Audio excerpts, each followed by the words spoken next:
Hello and welcome to my channel. I'm Lee Johnson, and I just wanted to actually mention that I have now got a join button. So if you would like to support this channel because you like me and you like my content, just click the join button. It's a really small fee every month and it will help support me build this channel, and I'll be able to obviously focus a bit more on this channel and the information that I actually bring. And if you haven't subscribed yet, please subscribe, click the little bell, like, share, comment, all the usual stuff. All right, so I had a question from Ian in the comments. His question was, I have heard that people correspond demons to the parts of the ego. Is this true? And for example, how Asmodeus is the demon of lust. Can you call it demonic possession if a person is driven by lust? It's actually a very big topic, and there's obviously lots of different schools of thought on this. If you actually have a look at Crowley's version of the Goetia, there's a chapter in there titled Initiated Interpretation of Ceremonial Magic, and Crowley actually goes through a whole discussion about how the demons, even the names of the names of power and the names of God, and the seals, the colors used, the incenses and everything else, are actually used to stimulate all the senses and to actually stimulate sections of the brain. He actually says the spirits of the Goetia are portions of the human brain, and their seals therefore represent methods of stimulating or regulating those particular spots. Now, I don't completely agree with Crowley, and I'll explain why just now. But it's an interesting thought, interesting topic, that the demons, the seals that we use, the colors that we use in an evocation or an invocation, the incenses used, the scents, all of those things are used to stimulate portions of the human brain, and it would be to stimulate parts of the psyche. And this can relate back to the question of the demons corresponding to different parts of the ego.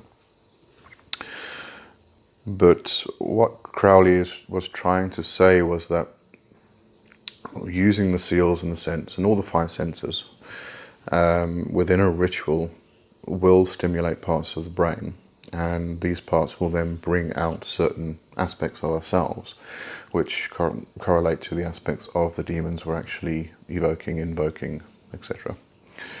And it's quite easy to see it that way, because for instance, if you use a demon which has the aspect of discovering treasure, for instance, then that could stimulate parts of your brain which enhance your business acumen. And so in a sense you can use it to stimulate parts of the brain and parts of the psyche to bring about different results, and it's a very good way to actually do it. But when you're working with demons, or in my experience at least, this is only part of it. But to get back to the question, if somebody is driven by lust, are they demonically possessed?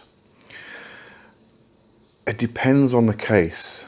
If somebody is so driven by lust that it's actually uncontrollable and it's a continuous thing, it's usually a chemical imbalance. It could be something that needs attention, needs to be attended by a psychologist and a psychiatrist. It's possibly something that is imbalanced in the person themselves.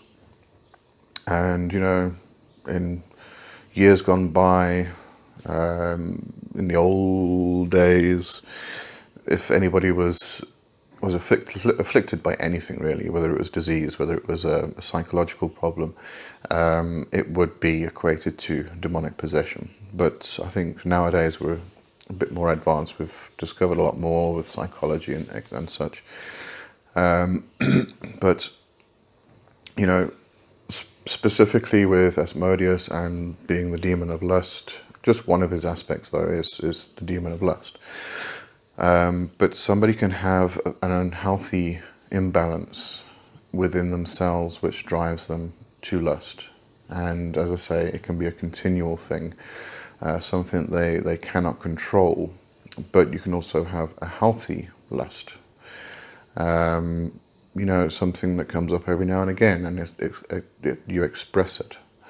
And so with everything, you've got your healthy and your unhealthy sides to everything, really. But you'll find that when you work with the demons, and I'm going to stick with Asmodeus specifically, there is something else that happens. Each demon has a particular energy. And when you channel that energy through you, you obviously channel the aspects of that demon, because it's that energy which is filling you up, and therefore it, for a period of time, actually changes you. So if you are channeling the energy of a demon which has a particular aspect of being particularly good with business, for instance, then you channel that energy and you become particularly good with business, because you are filled with that energy. So when you're working with somebody like Asmodeus or another lust, any lust demon which has the same aspects, you're going to be channeling that energy of lust. And no matter what you're actually doing, or no matter what work you're doing, you're going to have that energy in you. And when you have that energy in you, you're going to be left with those feelings of lust for quite a while. The first time I worked with Asmodeus, I was completely horny for 48 hours. Over the top horny type of thing. But it's not the same thing as saying somebody is driven by lust in an unhealthy way. Very different. It's controllable. It's something that is actually quite pleasurable. We look at things like lust as being bad, evil, because that's again how we're raised in the Western society. But lust is a very healthy thing. Lust can be used for incredible things. It can be used for incredible magic. That lust is a very strong driving force, and if you can transmute that into something different and use it for magic, it's incredibly powerful. Just looking simply at sex magic is something that a lot of people, some people aren't really wired that way. They may be a bit uncomfortable with it, but if somebody is using sex magic, they can use it for incredible outcomes to their actual magic, their magic work. But when we're talking about working with the demons in this aspect of, is it part of the ego or part of the human brain or part of the psyche, there are various different ways we can obviously work with demons, and it's not just demons. You can actually take parts of your own psyche and parts of your own ego and separate them, split them off, identify them. So we're going to continue with the question. You take your lust and you separate it, you personify it, and you assign that to a demon, or you can go into chaos magic and actually make it into a servitor. And when you want that particular aspect, you can invoke that aspect, fill yourself up with that particular aspect, that particular energy. If you're finding you're having a bit of an imbalance, you can go to that aspect, the demon, the servitor, however you've personified it, and speak to it and ask it to, just smooth it out, balance things out, or go to a different aspect of your ego, your psyche, and which has been identified, which can then come in and balance that particular imbalance out. There's all different ways you can work with this, and all very interesting ways you can work with this. So you can do that where you are taking parts of your psyche, taking parts of your ego, personifying them, assigning them to different demons, so you can actually work with them in that way. Or you can invoke the demons as entities, as separate beings from your own psyche, from your own self. And you would then invoke the energy of that particular demon, that particular spirit, and fill yourself with that energy so that you can bring out those aspects within yourself. But I mean, this discussion could go on for a very long time, because if you really do look at it, if you look at it from different perspectives, for instance, if we look at the idea that we are God, we are mind, we are the architect, we are all, we are everything. We may be individual consciousness in a particular time, but we are that aspect which is everything. We're all connected to one. It's probably the easiest way to put it. We are all one. So we may be an individual consciousness, but we are part of that, or part of that one, and being part of that one makes us that one. So when we look at it from that perspective, then all of the demons, the spirits, the gods, the goddesses, etc., etc., etc., that we may consider to be separate entities are also part of us, and they are us. So different ways to view this whole thing, and it's very important to examine these aspects, examine these theories, and understand them. But when you're actually doing the work itself, the way in which you view this, whether you are viewing them as parts of the psyche or whether you're viewing them as separate entities from yourself that you pull in, and you can speak to, you can interact with, you can ask questions of, and you get answers. Whether, depending on how you actually feel best about interacting with these energies, that's what's going to affect your work. It's no good thinking to yourself that, going into a working and thinking, okay, well, this is a separate demon, but I don't really believe it is. I believe it's part of my psyche.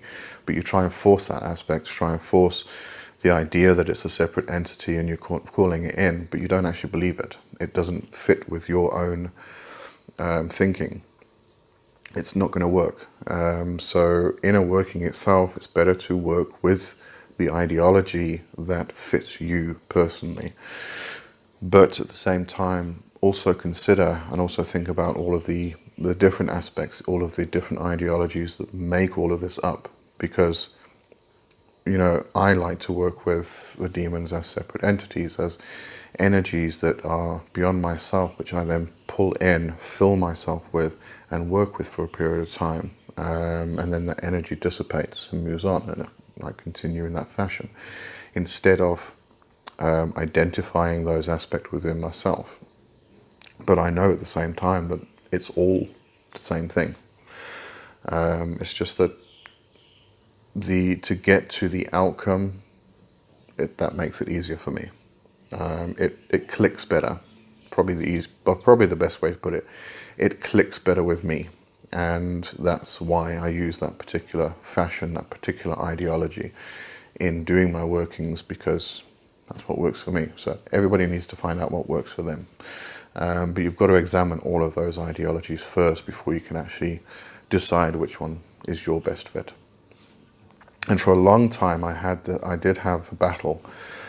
I was going back and forth from this idea that a demon is part of my psyche, and then I would consider it as a separate entity. But then it made sense that it's part of my psyche, but it's actually a separate entity because of the way I interact with it. It's not the same as how I would consider interacting with my psyche, but it just made sense. And I was going back and forth for a long time, for years. And finally realized that it's all the same thing anyway. So, don't try and split one ideology off from another, because they're doing the same thing. They just seem different. It's because it's just simply the approach that we take to something. But it doesn't mean that the approach we take is any different to approach somebody else takes. It's just that it's something personal. It's something that fits us personally and feels better for us. And I feel like I'm starting to repeat myself and going in circles now. So I think that answers the question. If it doesn't, just leave a comment and we can discuss it further if need be. So I'm going to finish this video for today, and I will see you next week. As I say, if you would like to support the channel, just hit the join button, very small monthly fee, and it will help me to develop this channel further. If you would like to join us for the Black Hat Chat on Friday, please do so. It's at 4 p.m. GMT, and just come along, say hello in the comments or in the live chat itself. Ask a question, whatever you want to do. This week we're talking about different labels and titles within witchcraft. So we'll be looking at the differences between neo-paganism, Wicca, traditional witchcraft, etc., etc., etc. So that should be quite an interesting discussion. And so hopefully I'll see you on Friday. Otherwise, I will see you again next Tuesday. Have a great week. Cheers.